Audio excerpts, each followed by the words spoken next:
रात 8 बजे के बुलेटिन के साथ मैं हूं दिव्या और आइए नजर डालते हैं अभी तक की 8 बजे की सबसे महत्वपूर्ण खबरों पर। नमस्कार, आप देख रहे हैं आंखें न्यूज 24 और मैं हूं दिव्या। बिहार सरकार के खाद्य एवं उपभोक्ता संरक्षण विभाग ने अपने विभाग की प्रमुख उपलब्धियों की जानकारी मीडिया में साझा की है। मंत्री लेसी सिंह ने बताया कि खरीफ विपणन मौसम 2025-26 में धान अधिप्राप्ति लक्ष्य का 99.84% पूरा करते हुए 36.79 लाख मीट्रिक टन धान की खरीद की गई, जिसमें 5.40 लाख से अधिक किसानों को इसका लाभ मिला। इसके अलावा रबी मौसम 2026 से 27 में गेहूं खरीद 1 अप्रैल से शुरू हो चुकी है। 2617 मीट्रिक टन गेहूं खरीदा गया है। राज्य में राष्ट्रीय खाद्य सुरक्षा अधिनियम के तहत 8.55 करोड़ लाभुकों को हर महीने मुफ्त खाद्यान्न उपलब्ध कराया जा रहा है। जैसा कि हमारे विभाग के सचिव ने बताया कि क्या क्या काम विभाग के द्वारा किया जाता है, किन योजनाओं को संचालित किया जाता है, इन्होंने बताया। और विभाग लगातार राज्य के 14 करोड़ जनता के हित में काम कर रही है।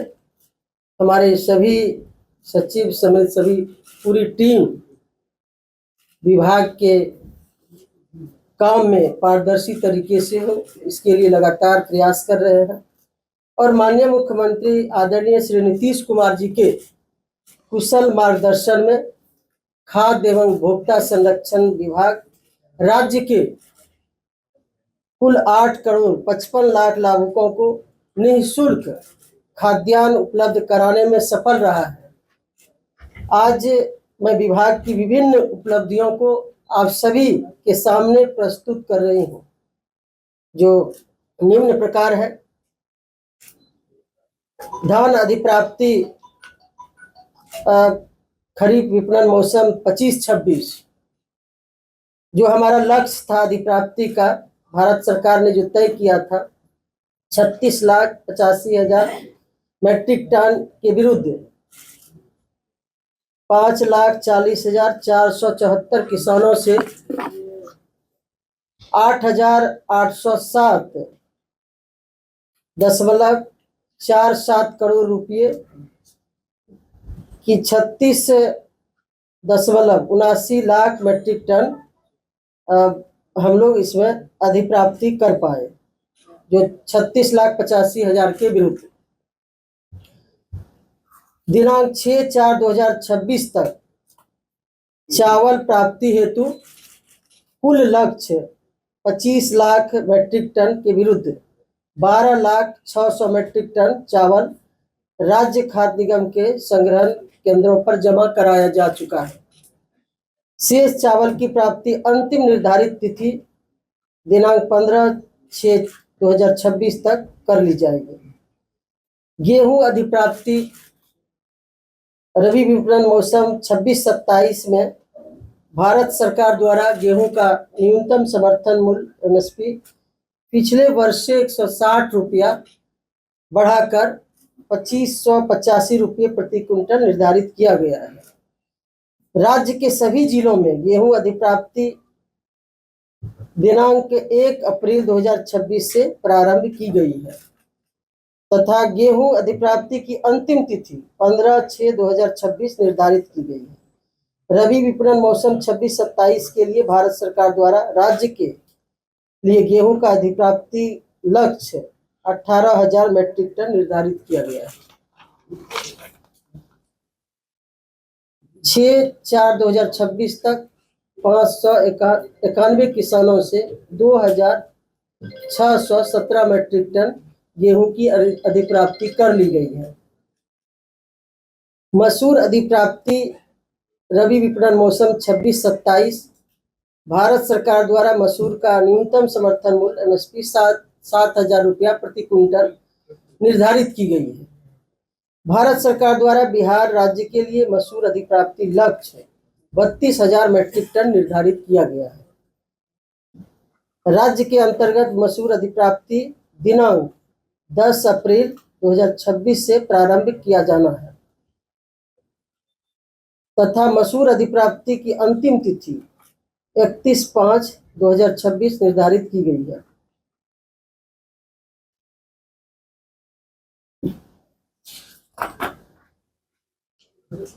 राज्य में राष्ट्रीय खाद्य सुरक्षा अधिनियम के अंतर्गत आच्छादित कुल 8,55,00,000 लाभुकों को पॉस के माध्यम से गुणवत्तापूर्ण खाद्यान्न प्रति माह निःशुल्क उपलब्ध कराया जा रहा है। भारत सरकार द्वारा प्रति माह उपलब्ध कराए जा रहे 4,60,000 मैट्रिक टन खाद्यान्न के मासिक आवंटन को लाभुकों को उनकी अनुमान्यता के अनुसार प्रति माह निःशुल्क उपलब्ध कराया जा रहा है।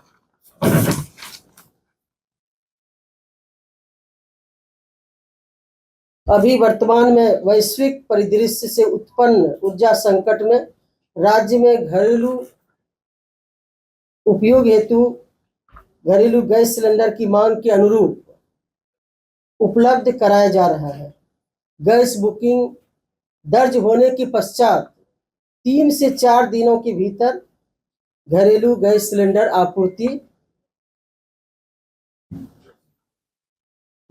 आपूर्ति की जा रही है। नमस्कार, आप देख रहे हैं आंखें न्यूज 24 और मैं हूं दिव्या। सरकार का फॉर्मेशन तो मुख्य, उसके बाद कल परसों शपथ लेंगे, उसके बाद जब वो इस्तीफा देंगे तब एनडीए के सभी दल बैठेंगे, आपस में निर्णय होगा, तब सरकार का गठन होगा। कौन रेस में है? सीधी प्रतिक्रिया। क्या पूछे सर? कौन रेस में है, जरा स्थिर से पूछिए। बिहार के मुख्यमंत्री नीतीश कुमार के राज्यसभा जाने और सीएम पद के इस्तीफे को लेकर पार्टी के नेता और मंत्री विजय कुमार चौधरी ने बड़ी जानकारी दी है। बुधवार 8 अप्रैल को मीडिया से बातचीत में उन्होंने पूरा शेड्यूल बताया है। उन्होंने कहा मुख्यमंत्री नीतीश कुमार पहले 9 अप्रैल को दिल्ली जाएंगे, 10 अप्रैल को राज्यसभा में शपथ ग्रहण करेंगे। उन्होंने कहा कि नीतीश कुमार ने राज्यसभा के लिए नामांकन किया था और अब उनका चयन हो गया है तो सदस्यता तो लेनी ही है। दूसरी ओर बिहार में नई सरकार को लेकर उन्होंने कहा कि सबसे पहले नीतीश कुमार राज्यसभा का शपथ ग्रहण करेंगे और उसके बाद पटना आएंगे। यहाँ आने के बाद वो मुख्यमंत्री के पद से इस्तीफा देंगे। फिर एनडीए के सभी दलों की बैठक होगी। इस बैठक के बाद आपस में जो निर्णय होगा उसके अनुसार सरकार का गठन होगा। और उन्होंने क्या कुछ कहा, सुनिए इस वीडियो में। स्वाभाविक रूप से जब मुख्यमंत्री जी राज्यसभा के सदस्य निर्वाचित हुए तो शपथ लेंगे। कल उनका शपथ ग्रहण का निर्धारित है, तो कल कल जाएंगे, परसों शपथ लेंगे। सरकार से कब तक है? सरकार का सर फॉर्मेशन कब तक होगा? सरकार का फॉर्मेशन तो मुख्य, उसके बाद कल परसों शपथ लेंगे, उसके बाद जब वो इस्तीफा देंगे तब एनडीए के सभी दल बैठेंगे, आपस में निर्णय होगा, तब सरकार का गठन होगा। कौन रेस में है? सीधी प्रतिक्रिया। क्या पूछे सर? कौन रेस में है, जरा स्थिर से पूछिए। सर कौन मुख्यमंत्री के रेस में है? जिनको आप लोग रेस में लगा देते। नमस्कार, आप देख रहे हैं आंखें न्यूज 24 और मैं हूं दिव्या। बिहार में एलपीजी, पेट्रोल और डीजल की स्थिति पूरी तरह सामान्य है और राज्य में इनकी पर्याप्त आपूर्ति हो रही है। ऑयल मार्केटिंग कंपनियां और कृषि विभाग के प्रतिनिधियों ने प्रेस कॉन्फ्रेंस में बताया कि राज्य में इन उत्पादों की मांग को पूरा करने के लिए पर्याप्त स्टॉक उपलब्ध है। आईओसी के state level coordinator Anup Samantaray ने बताया कि बिहार में एलपीजी की आपूर्ति में कोई समस्या नहीं है और लोगों को समय पर गैस सिलेंडर उपलब्ध कराए जा रहे हैं। उन्होंने ये भी कहा कि पेट्रोल और डीजल की भी पर्याप्त आपूर्ति है और राज्य में इनकी कीमतें नियंत्रण में हैं। वर्तमान वैश्विक परिस्थितियों, विशेषकर खाड़ी देशों में युद्ध के कारण उत्पन्न ऊर्जा संकट और गैस आपूर्ति में आई चुनौतियों के बीच हम आप सभी को आश्वस्त करना चाहते हैं कि तेल उद्योग जगत देशवासियों की ऊर्जा आवश्यकता को पूरा करने के लिए पूर्णतः प्रतिबद्ध है। हमारे बुनियादी मूलों में राष्ट्र प्रथम की अवधारणा शामिल है। कोरोना महामारी के कठिन दौर में भी जोखिम एवं प्रतिकूल परिस्थितियों के बावजूद सभी तेल कंपनियों ने अपनी सेवाएं न केवल निर्बाध रूप से जारी रखी बल्कि सुदूर ग्रामीणों तक भी इसे पहुंचाया है। अंतर्राष्ट्रीय बाजार में एलपीजी की आपूर्ति श्रृंखला में व्यवधान के बावजूद हमने अपने आपूर्ति तंत्र को राज्य एवं केंद्र सरकार के सहयोग से मजबूत बनाए रखा है। एलपीजी के आपूर्ति की निरंतरता बनी हुई है। किसी भी प्रकार की घबराहट या अनावश्यक भंडारण की आवश्यकता नहीं है। सरकार के दिशा निर्देशों के अनुरूप हम अपने रणनीतिक भंडार का प्रभावी उपयोग कर रहे हैं ताकि किसी भी संभावित कमी से निपटा जा सके। हमारे सभी वितरण केंद्र और एजेंसियों सुचारू रूप से कार्य कर रही हैं और हम उपभोक्ताओं को सतत सेवाएं प्रदान करने के लिए हर संभव प्रयास कर रहे हैं। बिहार राज्य में पेट्रोल, डीजल एवं एलपीजी सहित सभी पेट्रोलियम उत्पादों की आपूर्ति स्थिति पूरी तरह सामान्य एवं नियंत्रण में है। राज्य में उपलब्ध सुदृढ़ बुनियादी ढांचे, सतत निगरानी व्यवस्था तथा प्रभावी समन्वय तंत्र के माध्यम से निर्बाध आपूर्ति सुनिश्चित की जा रही है। राज्य में वर्तमान में कुल 3,697 रिटेल आउटलेट, जिसमें ओएमसी के 3590 एवं प्राइवेट के 107 तथा 8 सप्लाई लोकेशन डिपो संचालित है। औसतन प्रतिदिन 4,554 केल पेट्रोल एवं 9,121 केल डीजल उपलब्ध करवाया जा रहा है। वर्तमान में पेट्रोल का 12 दिन तथा डीजल का 12 दिन का पर्याप्त स्टॉक उपलब्ध है। सभी रिटेल आउटलेट सामान्य रूप से कार्यरत है तथा बिक्री पर किसी प्रकार का प्रतिबंध नहीं है। जनवरी-मार्च 2026 की सामान्य खपत के अनुरूप नोजल सेल हो रही है, जो मांग की स्थिरता को दर्शाती है। नागरिकों से अपील की गई है कि वे घबराहट में खरीदारी से बचें। एलपीजी आपूर्ति की बात करें तो राज्य में 2028 वितरकों एवं 15 बॉटलिंग प्लांट, जिसमें 9 ओएमसी के अपने हैं और 6 प्राइवेट के माध्यम से लगभग 2.33 करोड़ उपभोक्ताओं को सेवा प्रदान की जा रही है। वर्तमान में वितरकों के पास पर्याप्त स्टॉक उपलब्ध है। औसतन प्रतिदिन 3.8 लाख रिफिल की डिलीवरी की जा रही है तथा लगभग 4.5 डेज का बैकलॉग है। बैकलॉग निर्धारित बुकिंग सूची के अनुसार पूरा किया जा रहा है। आपूर्ति पूरी तरह स्थिर बनी हुई है। भारत सरकार के दिशा निर्देश के अनुरूप वर्तमान में व्यावसायिक एलपीजी 70% आवंटन स्तर बनाए रखा गया है। अस्पताल, शैक्षणिक संस्थान, रक्षा, रेलवे, सरकारी प्रतिष्ठान, होटल, रेस्टोरेंट, औद्योगिक कैंटीन एवं खाद्य प्रसंस्करण इकाइयों को प्राथमिकता दी जा रही है। सुचारू वितरण सुनिश्चित करने हेतु प्रतिदिन निगरानी की जा रही है। एलपीजी सेवाओं में डिजिटलीकरण को बढ़ावा देते हुए 93% बुकिंग डिजिटल माध्यम से की जा रही है, जो कि 2 माह पहले सिर्फ 70% थी। 90% मामलों में डिलीवरी ऑथेंटिकेशन कोड, जो डीएसी बोला जाता है, का अनुपालन सुनिश्चित किया गया है, जो कि 2 माह पहले सिर्फ 40% थी। उपभोक्ताओं से अनुरोध है कि वे डिजिटल माध्यम से ही बुकिंग करें तथा सुरक्षित एवं पारदर्शी वितरण हेतु डिलीवरी के समय डीएसी साझा करें। पीएनजी क्षेत्र में भी उल्लेखनीय प्रगति हुई है। राज्य में लगभग 1 लाख पीएनजी कनेक्शन उपलब्ध है। पिछले 1 माह में लगभग 8,000 नए कनेक्शन जुड़े गए हैं। सरकार द्वारा त्वरित अनुमतियों, पाइपलाइन बिछाने हेतु फास्ट ट्रैक क्लियरेंस एवं स्थानीय प्राधिकरण के साथ समन्वय के माध्यम से नेटवर्क विस्तार को गति दी जा रही है। इससे शहरी क्षेत्रों में एलपीजी सिलेंडर पर निर्भरता में कमी आएगी। राज्य सरकार, नागरिक आपूर्ति विभाग एवं ऑयल मार्केटिंग कंपनियों के बीच दैनिक समन्वय बैठकें आयोजित की जा रही है। जिला स्तरीय निगरानी समितियां सक्रिय है तथा प्रतिदिन प्राय 10 बजे तक राज्य कंट्रोल रूम को स्टॉक रिपोर्ट प्रेषित की जा रही है। जमाखोरी एवं अवैध डायवर्जन पर नियंत्रण हेतु बिहार राज्य सरकार अब तक 25,388 निरीक्षण किए गए हैं। समाचारों में वक्त हो चला एक छोटे से अंतराल का। पटना में कई वर्षों से शिक्षा में अहम योगदान दे रहा है Gyansthali high school Alamganj Patna city, जहां 10वीं और 12वीं की बोर्ड परीक्षाओं में 100% अंक प्राप्त कर रहे हैं बच्चे। एक ऐसा स्कूल जहां न केवल होती है पढ़ाई, बल्कि साथ ही साथ होती है कल्चरल एक्टिविटी, स्पोर्ट्स एक्टिविटी से जुड़े गेम्स, मैथ ओलंपियाड से लेकर साइंस ओलंपियाड, जहां बच्चों के लिए स्कूल कैंपस अत्याधुनिक सुविधाओं से लैस, छोटे बच्चों के लिए वाहन और ट्रांसपोर्ट की विशेष सुविधा। तो देर किस बात की, आज ही कराएं अपना नामांकन Gyansthali high school Alamganj Patna city में, जहां नामांकन की प्रक्रिया जारी है। संपर्क करें पुलिस चौकी Alamganj main road near Alamganj थाना, पटना, बिहार 800007। ब्रेक के बाद आपका फिर से स्वागत है।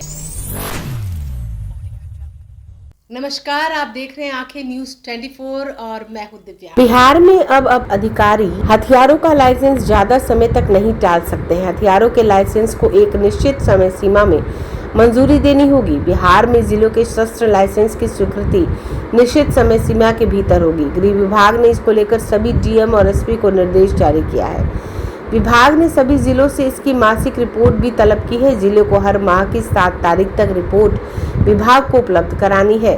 पुलिस रिपोर्ट मिलने पर आवेदक के स्वास्थ्य की आवश्यकता का आकलन करते हुए निर्णय लेने का निर्देश दिया गया है। इसके साथ ही शस्त्र लाइसेंस के आवेदन या नवीनीकरण के लिए पुलिस रिपोर्ट के लिए देने के लिए समय सीमा तय है। गृह विभाग ने जिलों के डीएम और एसपी से मांगी जाने वाली रिपोर्ट का फॉर्मेट भी तय किया है और इसके अनुसार प्रपत्र भी जारी किया है। इसमें आवेदनों की संख्या, कुल निष्पादित आवेदन, 90 दिनों से अधिक समय से लंबित आवेदनों की संख्या देने को कहा गया है।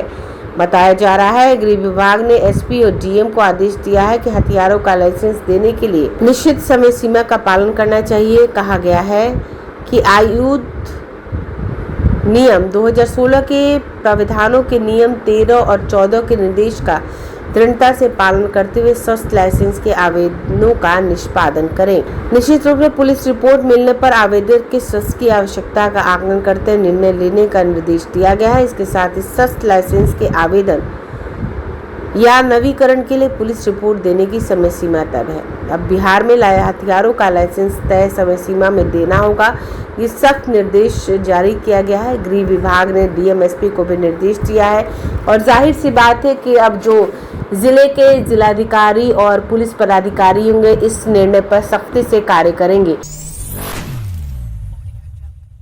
नमस्कार, आप देख रहे हैं आंखें न्यूज 24 और मैं हूं दिव्या। पटना समेत बिहार के 20 जिलों में बुधवार को आंधी के साथ बारिश की चेतावनी है। शेष जिलों में भी गरज चमक के साथ बारिश का पूर्वानुमान है। 50 से 60 किलोमीटर प्रति घंटे की रफ्तार से हवा चल सकती है। दक्षिण बिहार के मुकाबले उत्तर बिहार के अधिक जगहों पर बारिश होगी। हालांकि अधिकतम और न्यूनतम तापमान में बदलाव नहीं होगा।